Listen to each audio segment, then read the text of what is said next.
দেশের লোকের অবস্থা যতদিন পরিবর্তিত ততদিন আমি নিজে অত বিলাসিতা পছন্দ করি না।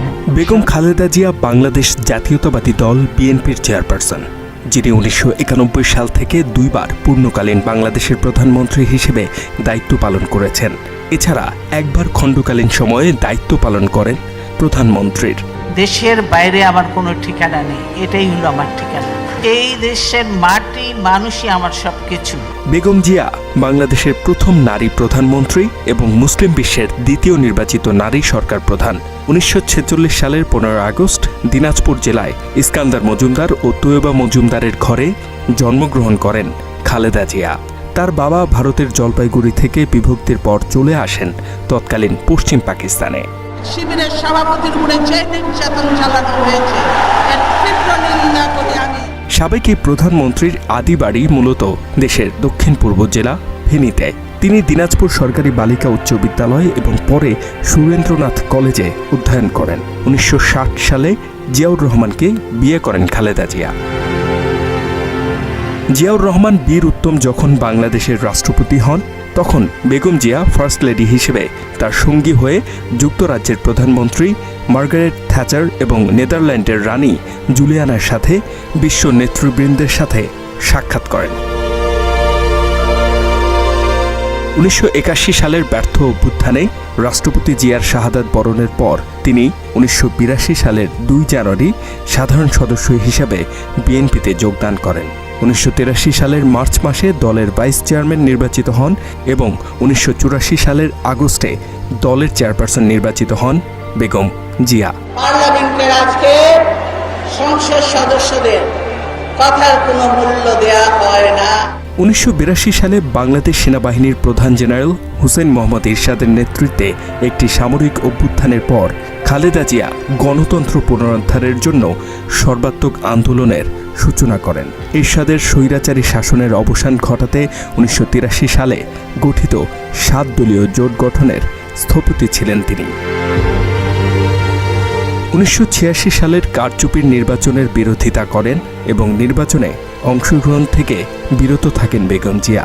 যদিও আওয়ামী লীগ, জামায়াতে ইসলামী এবং বাংলাদেশের কমিউনিস্ট পার্টির মতো রাজনৈতিক প্রতিদ্বন্দ্বীরা এরশাদের অবৈধ সরকারকে বৈধতা দেওয়ার জন্য জাতীয় পার্টির নেতৃত্বাধীন শাসনের অধীনে নির্বাচনে যোগ দিয়েছিল।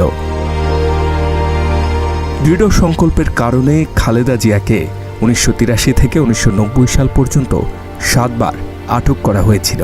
তিনি বিএনপির ছাত্র সংগঠন জাতীয়তাবাদী ছাত্রদলকে শক্তিশালী একটি সংগঠনে পরিণত করেন, যার ফলে তারা সারা দেশে 321টি ছাত্র সংসদগুলোর মধ্যে 270টিতে জয়লাভ করে। এই ছাত্ররা এরশাদের শাসনের পতনের আন্দোলনে গুরুত্বপূর্ণ ভূমিকা পালন করেছিল। 1980 দশকে এরশাদের সামরিক স্বৈরাচারের বিরুদ্ধে কঠোর বিরোধিতা এবং বাংলাদেশে গণতন্ত্র পুনরুদ্ধারের আন্দোলনে ভূমিকা রাখার কারণে আপোষহীন নেত্রী হিসেবে খ্যাতি অর্জন করেন খালেদা জিয়া। আমরা যারা রাজনীতি করি তো দেশের ভালোর জন্য। 1991 সালের 27 ফেব্রুয়ারি একটি অবাধ ও সুষ্ঠু সাধারণ নির্বাচনের মাধ্যমে দেশের প্রথম নারী প্রধানমন্ত্রী নির্বাচিত হন বেগম জিয়া। তার প্রধানমন্ত্রিত্বকালে বাংলাদেশ সংসদীয় গণতন্ত্রে পরিণত হয়। বাংলাদেশের প্রধানমন্ত্রী হিসেবে তার মেয়াদে কিছু বড় অর্থনৈতিক পরিবর্তনের সূচনা হয়েছিল।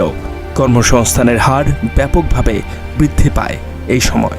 সেই সাথে শুধুমাত্র তৈরি পোশাক শিল্প খাতেই 5 বছরে কর্মসংস্থানের বৃদ্ধি ছিল 29%। প্রায় 2 লাখ নারী এই সময় তৈরি পোশাক শিল্প খাতে যোগ দেন। বেগম জিয়া জাতিসংঘে পদ্মার পানি বন্টনের সমস্যা উত্থাপন করেন, যাতে বাংলাদেশ পানির ন্যায্য অংশ পায়। 1992 সালে তাকে হোয়াইট হাউসে আমন্ত্রণ জানানো হলে সেখানে তিনি রোহিঙ্গা মুসলিম শরণার্থীদের সমস্যা উত্থাপন করেন এবং পরে মিয়ানমার সরকার 1990-এর দশকে প্রথম দিকে বাংলাদেশে আসা রোহিঙ্গা মুসলিম শরণার্থীদের প্রত্যাবাসনের জন্য বাংলাদেশের সাথে একটি চুক্তি করে।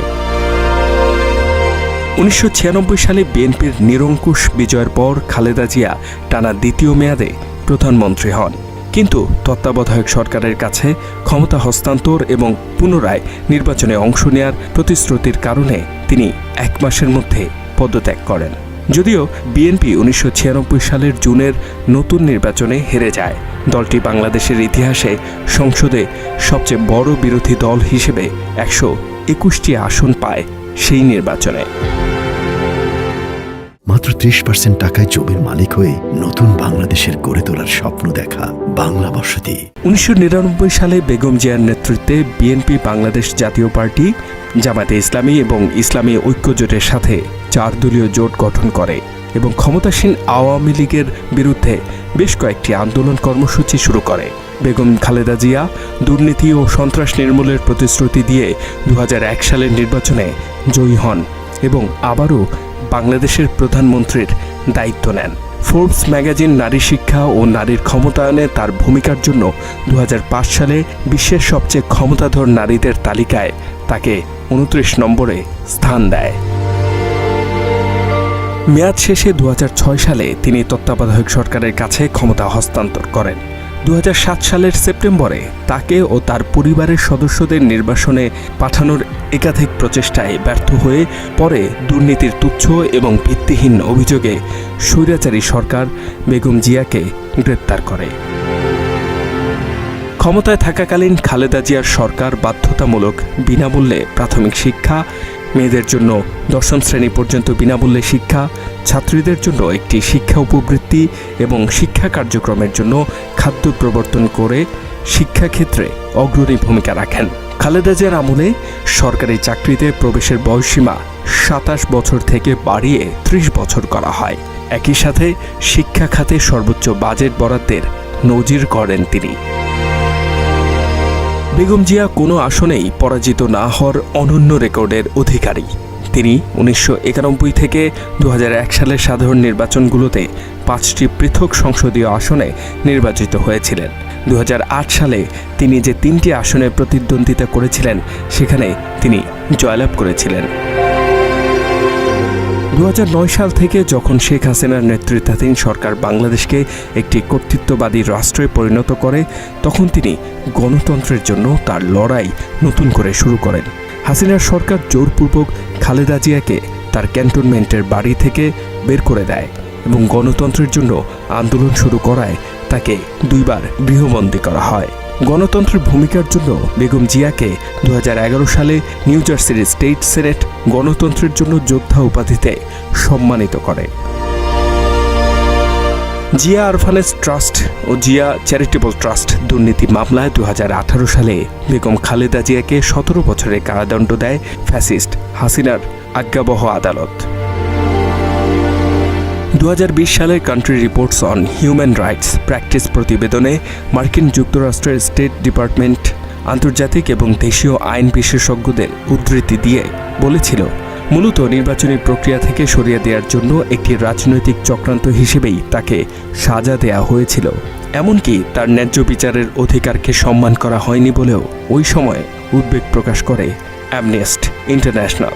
গণতন্ত্রকে ধ্বংস করার জন্য এই সরকার উঠে পড়ে লেগেছে। বিগত 15-16 বছরে দেশের মানুষের গণতান্ত্রিক অধিকারের জন্য আপোষহীনভাবে লড়ে গেছেন বেগম জিয়া। বিচার বহির্ভূত নানা অন্যায় আর জুলুমের পরও মাথা নত করেননি স্বৈরাচার হাসিনা সরকারের কাছে। ফলে দল হিসেবে বিএনপি হয়েছে প্রশংসিত, আর বেগম জিয়া ভালোবাসায় সিক্ত হয়েছেন সাধারণ মানুষের। দীর্ঘ রোগভোগের পর অবশেষে রাজধানীর একটি বেসরকারি হাসপাতালে শেষ নিঃশ্বাস ত্যাগ করেছেন বর্ষিয়ান এই রাজনীতিবিদ। তার এই প্রয়াণ সংবাদ সারা দেশে ছড়িয়ে পড়লে নেমে আসে গভীর শোকের ছায়া।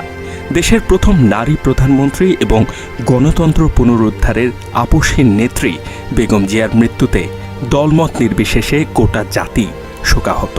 এর মধ্য দিয়ে অবসান হল বাংলাদেশের নারী নেতৃত্বের এক ঐতিহাসিক অধ্যায়।